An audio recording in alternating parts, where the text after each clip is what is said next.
What makes a great writing prompt? There's an art to creating a prompt that inspires the deepest writing. After I describe it, I'll share 8 of my all-time favorite writing prompts at the bottom of this post.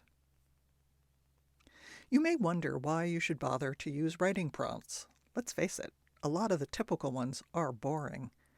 You may also assume that prompts are only appropriate for beginners, but I've found them invaluable for writers at every level. In my decades responding to prompts and creating and personalizing them for my students, I've learned a lot about what makes an effective, compelling, truth-producing prompt. Here's what I've learned. Fix.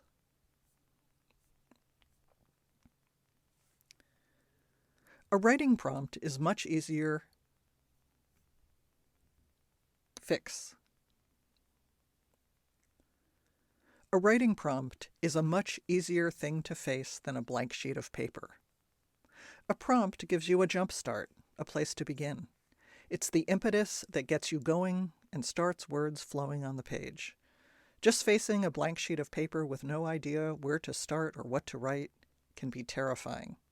A prompt is an effective way to manage that terror and begin. A good writing prompt should be evocative. Rather than being a flat task, tell me about 2 characters who meet in a bar. The best writing prompt should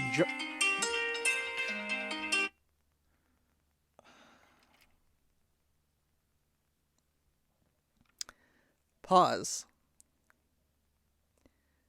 A good writing prompt should be evocative. Rather than being a flat task, tell me about 2 characters who meet in a bar. The best writing prompt should jar you into something new. A well-worded prompt should feel almost like a burr in your side. It should make you feel provoked, edgy, spurred to respond. The first thoughts that come to you upon hearing or reading the prompt may be surprising or unusual, even risky. Always go with those first thoughts. Writing prompts can help you access memories and stories you can't retrieve directly. A good prompt can make you remember something you hadn't thought about in a month, a year, even 50 years. My students often finish responding to a prompt, and when it's their turn to read out loud, they're thrilled to have uncovered a memory or story that they had forgotten, sometimes for decades. A strong prompt is a great antidote to a failing or faulty memory. A good writing prompt should be targeted and specific. Consider, for instance, how much more powerful it is to respond to the prompt, "My father's hands," than it is to write from the much more tepid, non-specific suggestion, "Tell me about your father." The first prompt evokes an instant visceral response and an image. The second is too broad and generic to give you an immediate starting place. A writing prompt will get you writing and keep you writing much more effectively than the idea, "I should write." With a prompt, you have something concrete to respond to. And if you make it part of your personal writing practice to respond to the ones I send out each week, you won't have to think them up yourself. Take on challenging prompts. They stretch you into new territory as a writer and as a person. In my experience and in my years observing my students, it is often the prompts you want to avoid that lead to the most revealing, compelling work. Don't give yourself an out. Not every prompt will feel comfortable or like a perfect fit, but if you are serious about your development as a writer, I recommend that you try each of them anyway. It builds your versatility. If you were sitting in a writing class with me, you wouldn't get to pick and choose your prompts. I'd give the whole class a prompt, and whatever it was, you'd have to find a way to respond immediately without thinking. Do the same when you take this on as a practice at home. You'll go to some unexpected, fruitful places. Repeat effective prompts again and again. Some prompts are so open-ended, you could use them every day for the rest of your life and never run out of things to write. Prompts like, "I remember," or "I wish," or "if only."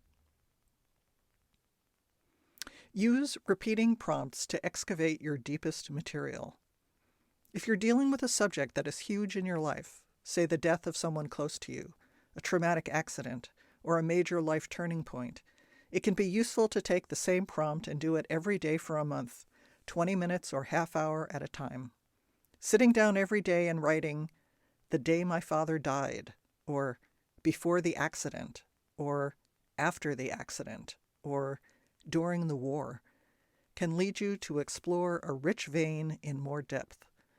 Even though there may be repetition in your responses, each day you will inevitably come up with some new material.